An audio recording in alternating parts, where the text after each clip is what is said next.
Om Namah Shri Yatirajaya Vivekananda Suraye Satchit Sukha Swarupaya Swami Tapaharini.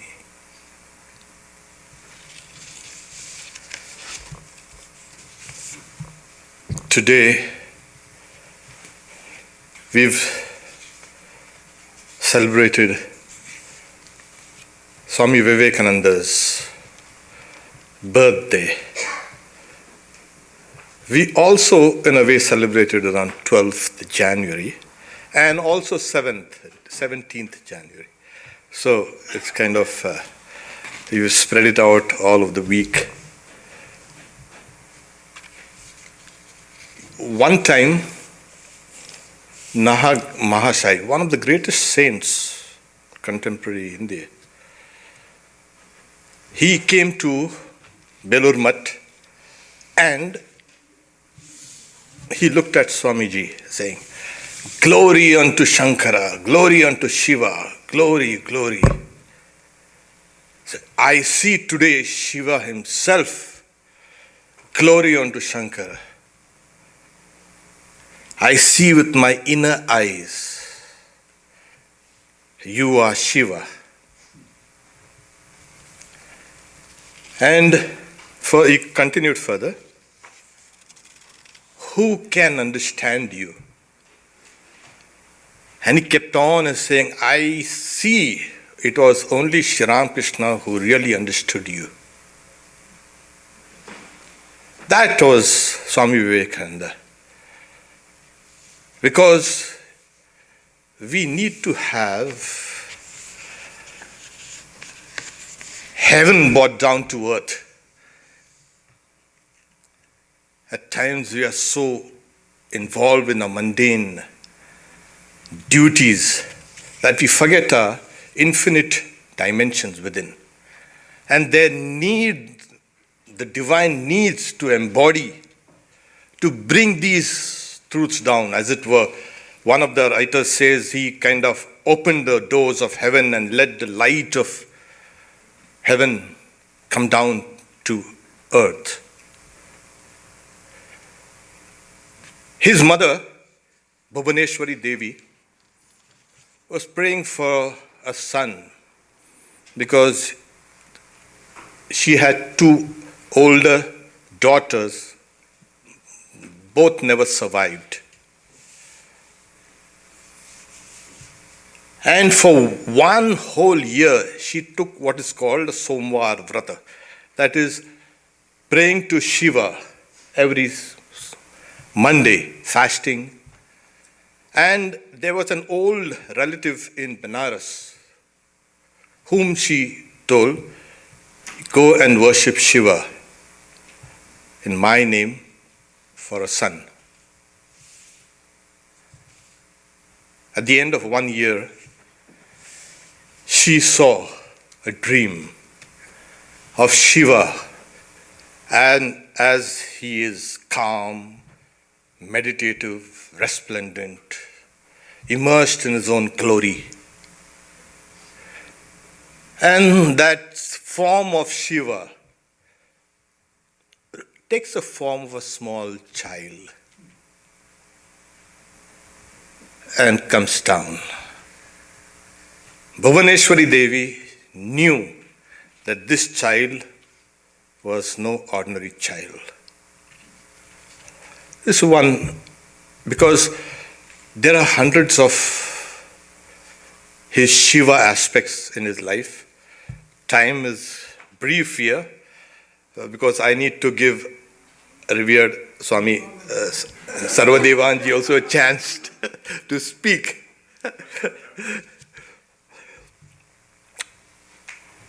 But whether it's divine or any kind of mundane thing, we can understand things through a pattern. Always, it's a pattern. And then it kind of gets fixed in our minds. When you try to understand something in an isolated way, it becomes difficult. So you need to find a pattern. And the mind works according to the patterns. So I've decided to kind of bring a pattern in Sri Ramakrishna, Swami Vivekananda's life so we can understand. And the best pattern is, as Joseph Campbell, who was a professor of literature in America, he wrote many books, and the most famous book was A Hero with 1,000 Faces. He called it the monomyth. He saw human experiences as in the ordinary world and in the special world. And how this person, he embodies certain aspects of the ordinary world as well as the special world. And if you see almost all the mythologies of the world, all the heroic tales in the epics anywhere, amazingly, they follow this same pattern. It's a pattern of the hero. It's a pattern of the gods. It's a pattern of human beings. It's a universal pattern. The hero is that archetypal, you can say, being within all of us. And what's the hero?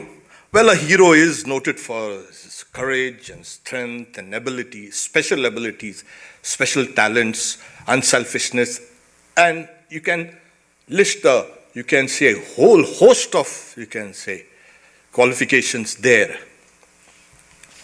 In India we say Veer Bhogya Vasundhara. It is only the hero who enjoys the world. Yes. You think weaklings do enjoy the world? They are crushed by the world. Yes, of course. They are the grumbling lot. This is not happening, that is not happening, this is bad, that is bad. Oh, and you have the whole world clamoring for something to hold on to. In fact, Swami Vivekananda further goes and says the word virtue comes from the word vira, heroic, because only a heroic person can be a moral person. All immoral things has weaknesses behind. When a person is weak, physically, mentally, emotionally, spiritually, that person commits sins. It's only the hero who can be moral, is moral. And that is also another lesson for all of us. So this kind of thread of narrative spans all cultures everywhere. You will find this pattern. Now, what's a pattern? Now, it could have taken a kind of a screen, but doesn't matter. I'll use my hands to describe it. Joseph Campbell kind of drew a circle. Okay. He drew half the circle up, the upper side as ordinary world, and the lower world as a special world. At 12 o'clock, he put something as the status quo. Yeah, good. That's status quo. And then we have something at 1 o'clock, call to advance. That person gets a call. I'll elaborate it a little with his life. At 2 o'clock, he gets something called assistance in the form of a wise person or a guru. At 3 o'clock, there is a departure from the ordinary world now to the special world. And at 4 o'clock comes the trials. The hero faces trials. At 5 o'clock, he approaches that danger, that which will make him a hero. And then there is a crisis, massive crisis. And there is something, the hero almost dies, or dies and is revived. It's a kind of a rebirth. At 7 o'clock, we have something called a treasure. He gets that treasure. He or she gets the treasure. At 8 o'clock, there's a result. 9, return to this ordinary world of ours. At 10 o'clock, there is something called a new life. 11, resolution, and then once again 12 o'clock, the status quo. So this is the scheme. And we see in Swami Vivekananda's life, he was one of the first indications of future greatness will be the level of energy in that person. The level of energy is extremely high. You can see that this person is going to do things later on. And Swami Vivekananda's mother, she told Sister Christine, well, I had 2 nurses to take care of him. And he was so restless. And at times, he used to at times also become so aggressive.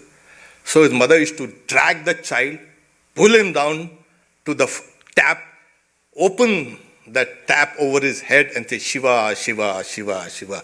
And he used to calm down. She said, I prayed to Shiva for a son, and he sent one of his demons. He tells E.T. Study of London, saying there was constantly a kind of vibration within me. My insides were as it were kind of vibrating, humming. That thing never let me sit down quietly. So he was inventing games, playing games, inventing things.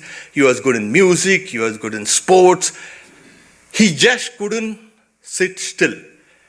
In school, he used to sit kind of halfway between his bench and his desk. It is like this. He couldn't sit down still. He was so restless. And we see that how this kind of restlessness, like he was also what we say is unselfish from the very beginning. Any itinerant monk comes and begs for anything, he used to, whatever was near at hand, he used to offer it. And sometimes when there was nothing, he used to take his own clothes out and give it to him. The parents locked him, but he used to open the window and throw things from the window. We see this kind of large-heartedness. He was also very pure. No thought of any kind of selfishness or hate or anger ever crossed his mind. And this we see when the child is very small. So this was the child. That person is like us in all respects. Yet there is something special that marks him or her out of the ordinary.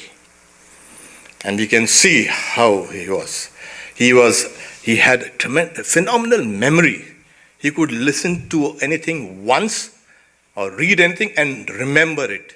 His mother he used to kind of joke, I had to do this 2 times. My mother could do it 1 time. Just listen to it 1 time and remember it.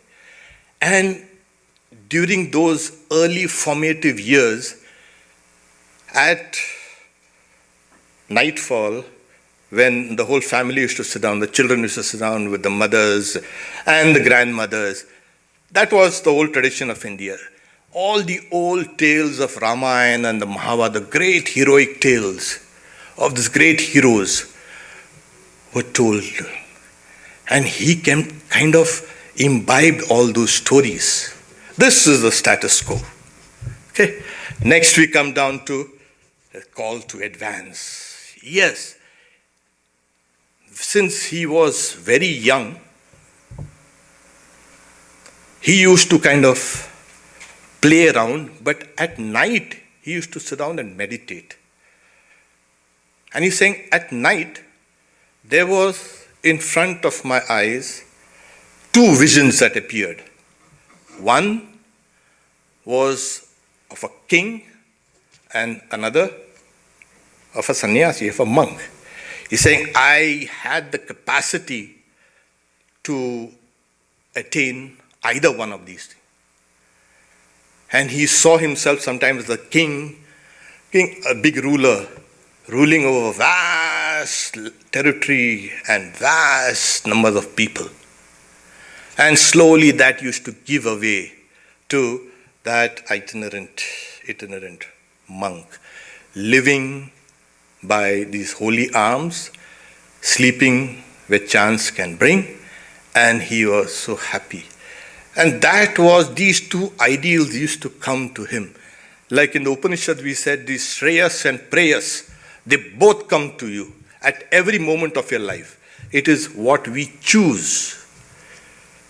There's that kind of, within him, that subconscious, you can say, choice of being a sannyasi. And that was the call to kind of advance. And then, next is assistance. Now, he kind of was of a heroic metal. He dismissed all proposals of marriage. He dismissed all the various ways presented to him to become evil. And the moment there was any kind of dispute, especially where the weak are concerned, he used to stand for them, stand for their rights, protect them. And this is what happens here. He's saying, Ramchandra Datta, his cousin, he's saying, well, you are going around here and there. If you are really interested in this kind of spirituality, why do you go to this Brahmo Samaj and all these places? Why don't you come to Dakshineshwar? And he did go to Dakshineshwar. There he met Sri Ramakrishna. And that was a kind of a great meeting of the ancient and the modern. He represented the modern world and the future world. And Sri Ramakrishna represented hoary, ancient spirituality. And this was the great merging of these two oceans. There was going to be a definite change in this world from that meeting. So, Sri Ramakrishna tested him, and the disciple, Swami Vivekananda, also tested him. That was a kind of a great flowering of, even Sri Ramakrishna, in fact, developed because of Swami Vivekananda. He used to treat him as one of his own, a kind of a special attention, special food, and he gets this assistance from a guru. As Joseph Campbell says, meets a wise person who is more powerful and helps the young hero. And if you see, George Lucas also, he talks about the Star Wars was based actually on Joseph Campbell's. In fact, a lot of movies and all these things are based on these things. He gets an assistance. No? He meets somebody who helps him. And this is also necessary for us to understand. The moment you advance, you will receive help. It is not that you are alone in this world. That is one big mistake that we do. We are not alone. No life can be alone. All life is interconnected and one. So departure. Well, it departs for the great adventure. And this, little by little, Sri Ramakrishna had kind of molded him. From that ignorance led him to light. From lesser truth to higher truth. He tested his strength, he tested his emotion, he tested his intellect, kind of leading this young student from a lower level, as it were, to a higher level. This is important. We don't need to do the same things over and over again. Externally, you might be doing it, but internally, there are definite changes. You keep on rising higher and higher and higher. So this was a great training for Swami Vivekananda. And his regard for the master was growing thousandfold. He began accepting him as the highest ideal of spirituality. Yes, he was no mean, you can say, spiritual person. In fact, Sri Ramakrishna says he has the power to create another new religion. Yes, and Sri Ramakrishna begged him, saying, don't go, as long as I'm alive, don't leave. He brought him back, tied him down with his love, and there he was. Otherwise, you would have had another religion. Trials. During this time, his father passed away. His father was a kind of a rich attorney, and he had fallen into debt. He was a spendthrift, and he supported a large joint family. The moment he passed away, Vivekananda, his mother, his small sisters and brother were all thrown out of their houses. They were without home, they were without money, they were hungry. Vivekananda couldn't get a job, imagine. And people took advantage of this. Whenever you are on the defensive, whenever you are weak, that's a time when you are exploited most by the people whom you love most. This is what. And to cap it all off, there was a big lawsuit going on. They couldn't afford anything. Vivekananda and his family, they went to their maternal grandmother, Ragumani Devi, and he stayed there. They were poor. And when he wanted to know why under the rule of a beneficent God is there so much misery and suffering, and one day he gets an answer. He was hungry. He had an application for a job in his hand. All the doors were closed. And while returning, he was tired. He fainted.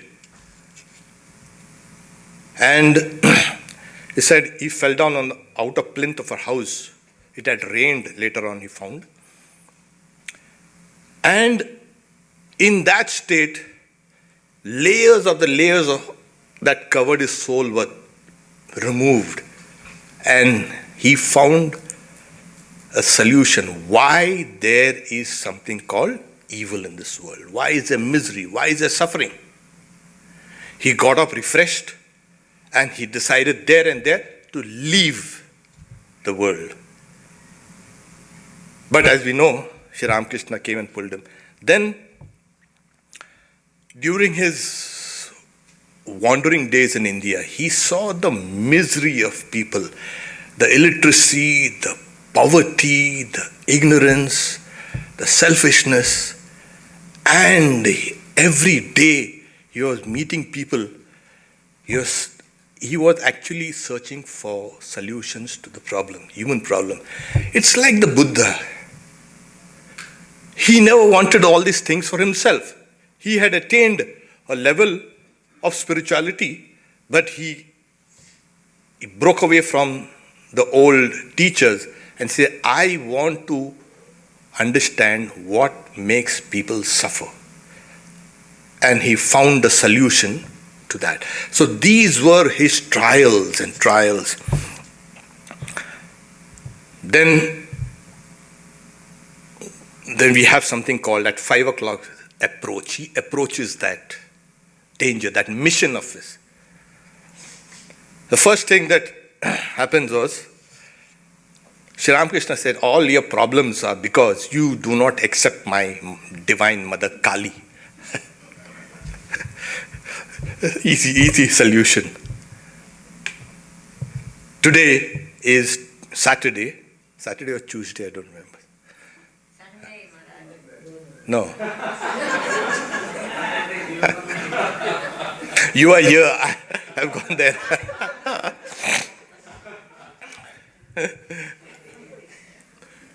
You go and ask the mother. And we see that at dusk, when he enters mother's temple, he actually saw the divine mother standing there. Just before coming here, even I had gone there. And I was looking at that mother's image. And I was saying, see, I'm seeing the image of stone. It looks beautiful and it looks alive and all that thing.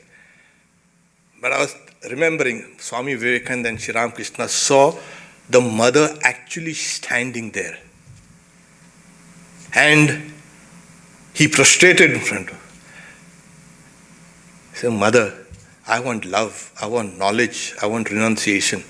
And his heart was full of bliss. He returned. And Sri Ramakrishna was waiting for him. Did you ask about what you wanted from the Divine Mother? A job or something like that.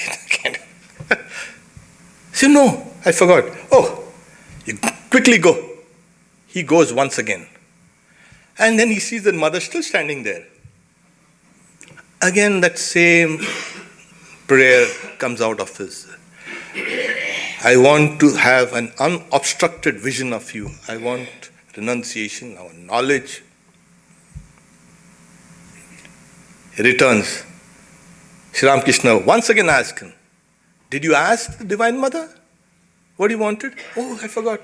Can't you hold yourself, study and go once again. Third time he goes and then he sees the Divine Mother standing there and he feels so ashamed. Mother, I don't want anything. I just want pure love for thee. He returns, saying, did you ask? No, I never asked. It's all your trick, I know.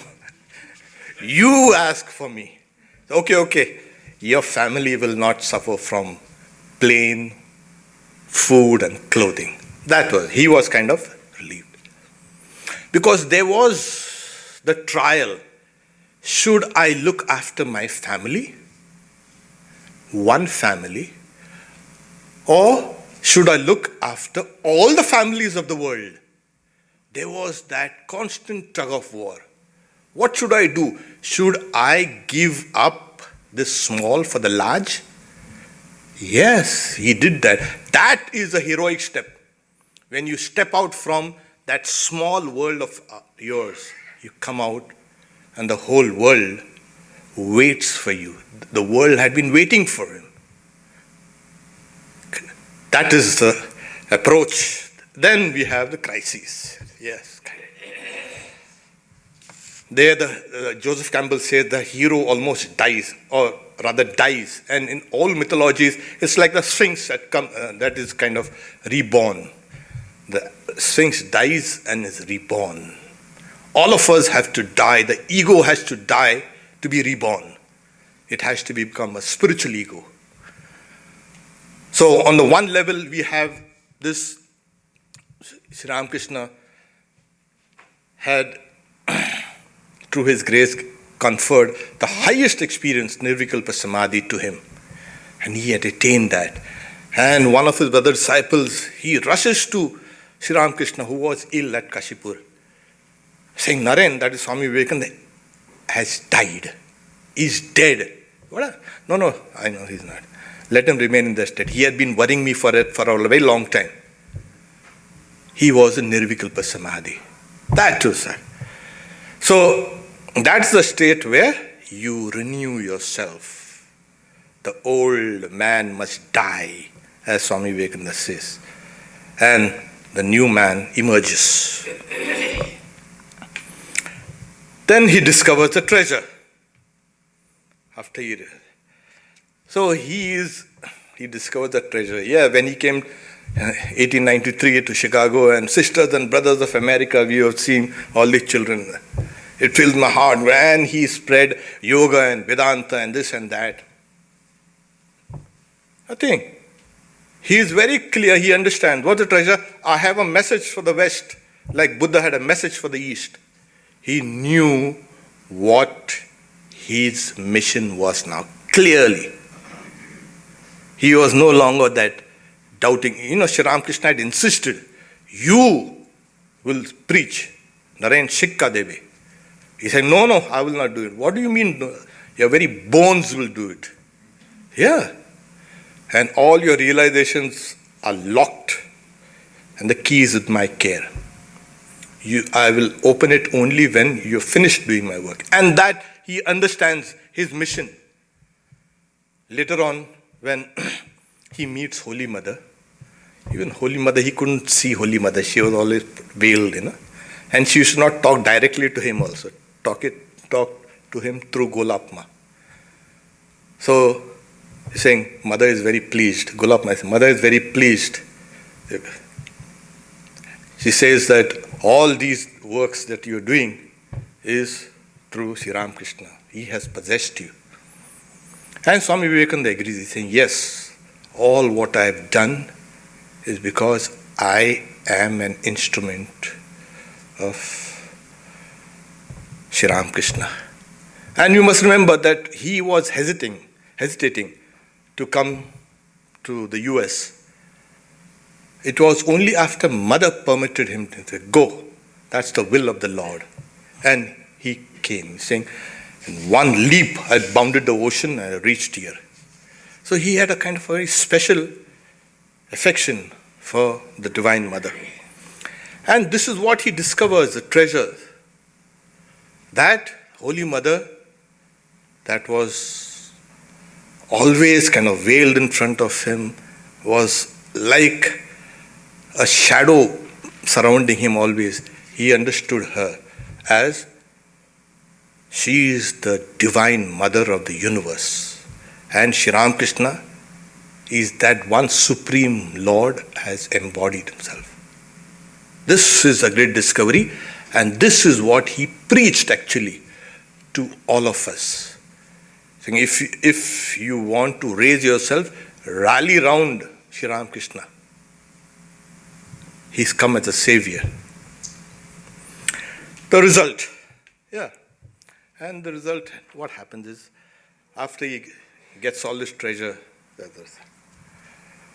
result is that he has understood himself as just an instrument, and that he would, as Sri Ramakrishna said, give up his body when he knew who he was. The day he knows who he is, he'll give up his body through an act of will. But then, what the person brings from the special world to the ordinary world is all his realizations, all his love and all his knowledge he pours unto humanity, especially Vivekananda. He poured it and poured it and poured it. And what we get today is all the results of his work. He enters a new life, but that life has become transformed. It's no longer the whole life. There's a higher meaning and purpose for that person's life, and a higher meaning and purpose for all our lives.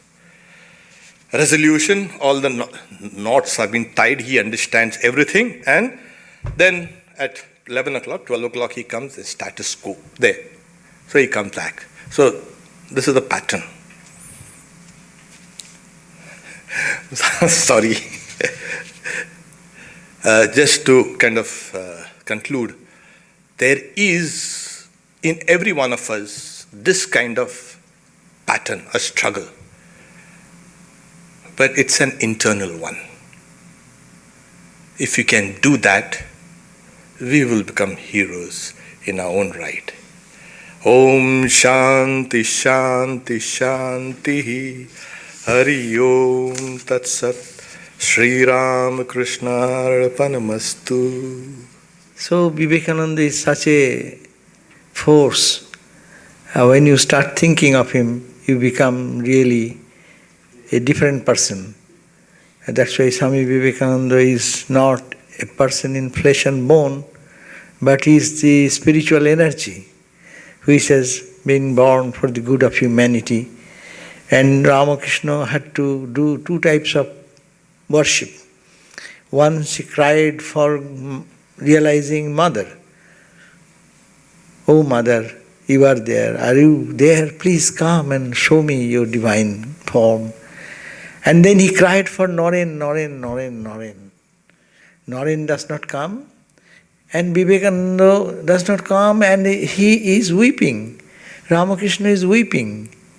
Wow! And then he will beg, Hridayaram, hey, why not go? You have not gone to Calcutta for a long time. So you go to Calcutta, but he thinks that he may not be very agreeable. So the hot sun, okay, you take a carriage and then when you go, take some sweets here and give it to him. It was such a tremendous love. But love for whom? Love for Narayan. So Ramakrishna said, I love you, but the day I won't see Narayana in you, I will not be able to look at your face. And he knew that the Lord Narayana has appeared in the human body, in flesh and bone, for the good of humanity, for the redemption of all. Now the effect we can understand after so many years, what we see now, silently, his message, his ideas, his thoughts are giving sense and bringing energy in us and also spirituality. The world was full of religion. But religion was messed up into the confusion of rituals and forms and doctrines and dogmas. Here he presented religion, a fresh religion, religion of love, religion of freedom, religion of realizing the divine. Straight response. Religion has nothing to do with anything else but God realization. Religion is to know who you are. Religion is to realize that which is obstacles, they are all meanness, weakness, selfishness. Religion is only loving everyone. How to love everyone? By expanding our identity into the infinity. So this is Vivekananda. Vivekananda is not, that's why it is, everyone should read Vivekananda. Not to be for any reason, any place. Whenever we are depressed, whom to look at? Look at Vivekananda and say what he says. It's as if he's always standing that against negativity, against any ill ideas and thoughts.